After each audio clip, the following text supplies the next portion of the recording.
be giving your support to a potential vice president who is perhaps somewhat fundamentalist in her beliefs? Well, people are allowed to have their religious beliefs. I don't agree with Sarah Palin about everything, but she is a genuine conservative and a very real person, and I'm really excited about her being on the ticket. I think she's brought the whole campaign to life.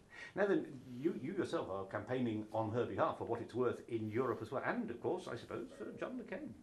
Well, indeed, but there's not too much I can do, but I've already ordered my bumper sticker, coldest state, hottest governor, and while I'm waiting for it to arrive, I've actually gone so far as making my own. So you clearly want to see her in charge. You're not worried then that if, for instance, I mean, Mr. McCain is quite an elderly gentleman now, supposing that the strain of office is a bit too much for him, yes, you end up with somebody with relatively little political experience at that sort of level and with some fairly basic beliefs running the world. Well, indeed, but what you've got is somebody with obvious common sense. And I think people who vote, who are, for the most part, just ordinary guys, ordinary women who go and vote, they want to be represented by somebody they can relate to, somebody they feel good about.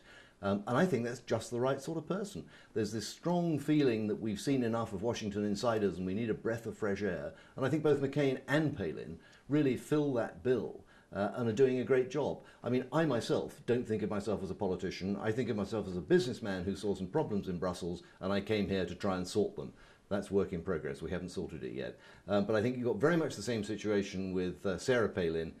You know, she's from a small town in Alaska, but she's a real person in touch with real people's concerns. And I think that's exciting. Just finally, The Economist ran an article suggesting that basically Sarah Palin is somebody that British politics actually lacks, somebody who represents the people who are often seen as a sort of subclass, the people who maybe don't vote very often, who have some fairly basic sort of hobbies and so on, and who may not feel they're represented even by Mr. Cameron, who after all is seen as a bit of a toff.